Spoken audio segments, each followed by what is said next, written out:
Hello children, it's Mr. Dyer here. I wonder if you can guess whose classroom I'm standing outside of. I've put together this short video because at the moment we're really busy at school trying to prepare for having some children back to school after the half-term break. And we're really hoping that we will be able to get some of you back to school to do your learning in some classrooms. But I wanted to let you know that it will be a little bit different for those children who do come back to school. At the moment, we're trying to get things like classrooms and the dinner hall ready for when it happens. And I just wanted to share a little bit with you of where we're up to with some of our planning.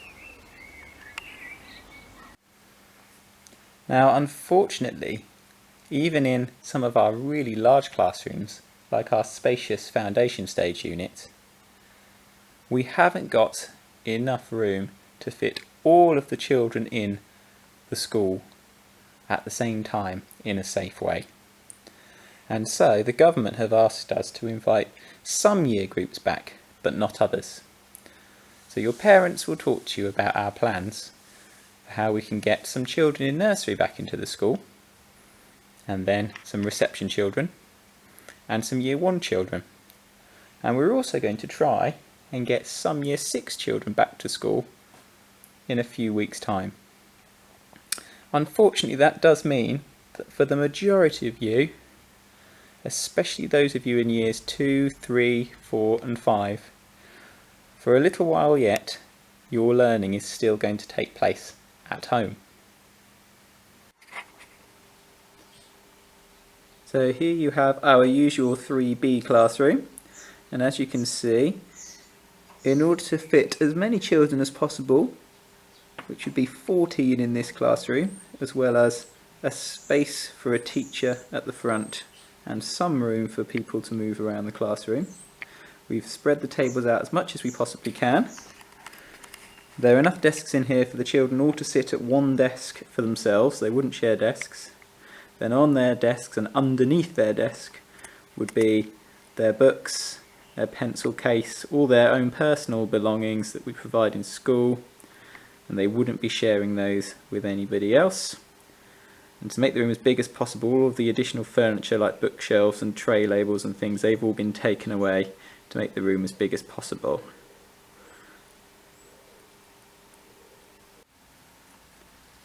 Another example here of the tables spaced out much more than they would be normally, and no additional furniture. So this is a year 1 classroom. Unusually the children wouldn't therefore be spending time sat on the carpet at any point during the day. They'd be staying chiefly at their desks, apart from obviously playtime outside. And then the tables would all be cleaned at the end of every day, as would all the other hard surfaces and door handles, etc. In your classrooms, you'll be grouped into groups no more than 15.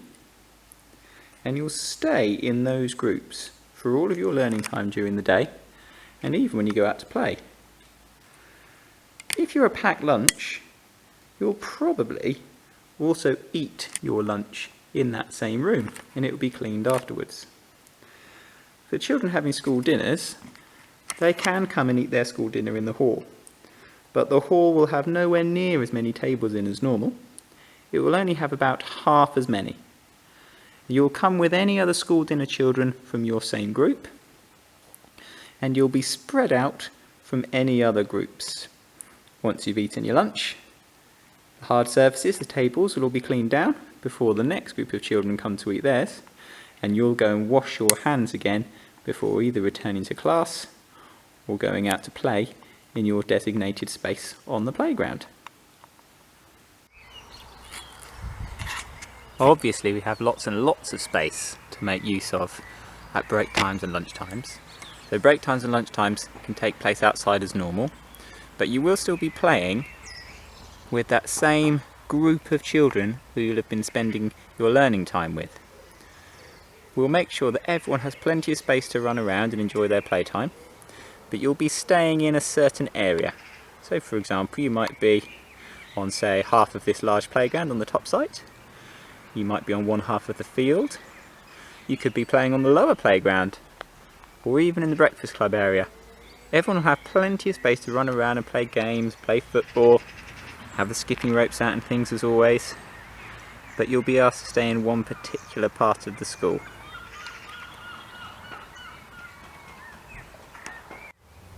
One of our jobs over the next few days is to make sure we've set up a really safe way for you to enter and exit the school. For example, you might be entering through a different gate to normal, and there'll be a one-way system set up for you and your parents, so that your parents and carers can exit through a different gate, and that no one needs to crowd.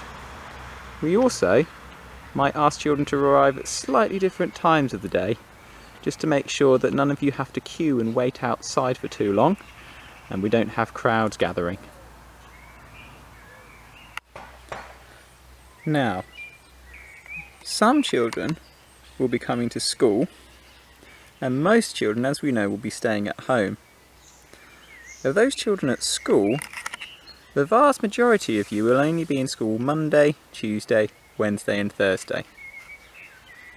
A very small number of you will also be in school on a Friday, and that's just for the children whose parents are really critical in response to the coronavirus outbreak. And on a Friday, learning will be different. It won't be the same lessons in the classrooms as you've had Monday to Thursday, and actually there'll be a lot of extracurricular activities, such as getting outside and looking after our fantastic farm area.